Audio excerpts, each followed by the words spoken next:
one and done. We looked at the draft in a month's time, but players have been thrust out into the football wilderness a little bit. It's a tough time for many AFL players who you get told you, and I haven't experienced this, but I've seen it firsthand with players at the Richmond Football Club when they get told their contract ends up. Really difficult times, but a few little hidden gems here, I reckon, Flash, for some teams to come in and grab as unrestricted free agents.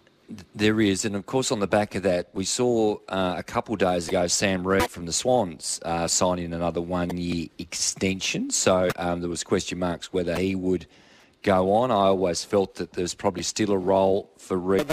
Where does he play? Is he a depth player or is he in the best? Look, the thing with it is obviously with Logan McDonald, John Amadi, McLean, and you've still got Lance Franklin there. They've got a bit of a deluge, if you like, of forwards. I thought Reid's last year was pretty good, and then at the end found himself out of the team. They favoured McLean, but I don't think you can do with enough. He's a premiership player, been there for 11 or 12 years. That's a good result. And, of course, then he's his namesake, Sam Reid, at GWS, and he's one of many players that he's on the scrap heap. Interesting with Sam Reid from GWS. He always gets back in finals time, doesn't he? Yeah, no. Always. He might. Interesting player, so committed, and watched him live the Giants game against the Swans. He's one of those guys has reckless abandon for his body. But there's a number of players out. There's a couple I like. What do you think? Yeah, look, here's a couple of names for you. So, Charlie Constable, he's always been on the fringe at the Cats. I think he'll get another gig somewhere else. Brander was floated as a trade and then somehow has ended up as a delisted free agent. Trent Dumont, you floated up as a possible trade for Callum Coleman-Jones. I think Dumont's got footy. I like Dumont. Yeah. I think he's only 26. Injuries got him last year. Depth in midfield. Gibbons is the other one. He jeepers, at times he was a spark for the Blues. Didn't miss on the way out, did he? I was surprised at that personally. Stengel's going to get a go, of course, isn't he? Third time round. Cats, it looks like. And has done it the right way. I think the addition of Eddie Betts down at Geelong in the coaching capacity is going to have a massive impact for Tyson Stengel. Had lived with him in Adelaide and will provide the platform off-field for Tyson, or Wombo as he's called, to play his best footy down there at the Cattery. Braden Sear, if he doesn't get picked up, he'll be playing local basketball, no doubt. Levi Casbolt, it's an interesting one, going to the Suns on a 1-year deal, or a suspected 1-year deal to fill a role up there. Jack Loney, thoughts on Jack Loney? To good little small forward, but has sort of been pushed out a little bit by some of the younger small forwards that have come through from the Saints. He sort of sums up the Saints list in a way that the last decade had those guys, and they've had 10 or a dozen of them, that just you feel almost, and at times they look good, but they really haven't come on. And he's another one. Matty Ling from the Swans is another one that I'd like to see get on another list. I liked him. He's a first-round draft pick, and he played a couple of games.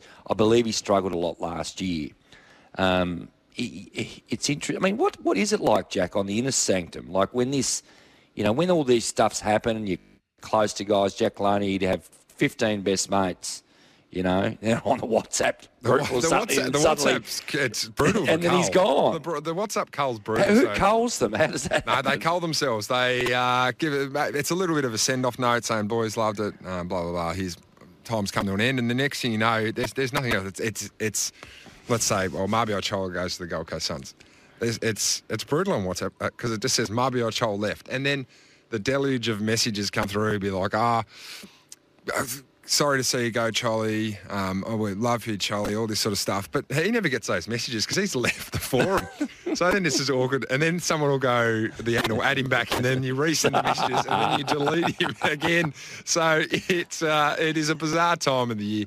One name that I want to get your thoughts on, and I think he will stay at Collingwood, but there may be a different suitor for him. And at his best, and I've seen firsthand, at his best, he can single-handedly win a game, which he did in 2018 in the prelim final.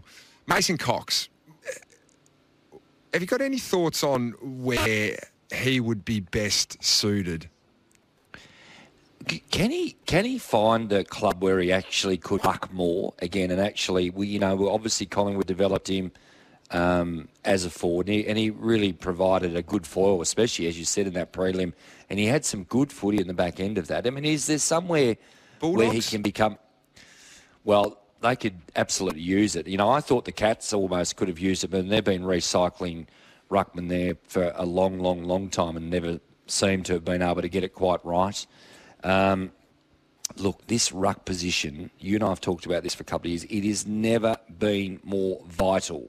You look at the Tigers, obviously you already had Saldo out. You started to fall apart, in my opinion, when Nankervis went down. He was so critical to the way you do things. So, you know, he's going to get picked up, or you'll stay at Collingwood, as you mentioned. I thought the Cats, to answer your question, I thought that's where he probably could have gone, but that didn't happen. Interesting times in the AFL world. It's the period between the trade and the draft, but there's still plenty happening. As always, talkback number 1300 42 15 33 if you want to chat anything AFL, if you think Mason Cox might be a good fit for your team, or if you're a Bulldog supporter and you thought maybe Mason Cox may have been the difference this year. We know that Luke Beveridge loves playing dual ruck players. Stephen Martin was injured for most of the year. Or text us on 0437 552 535. Race into Tyre Power and take pole position during the Great Race Sale. The crew from Tyre Power is giving you the power to buy 3 and get 1 free on selected Kumho tyres. Put your pedal to the metal and visit tyrepower.com.au or call 13 21 91 during Tyre Power's Great Race Sale.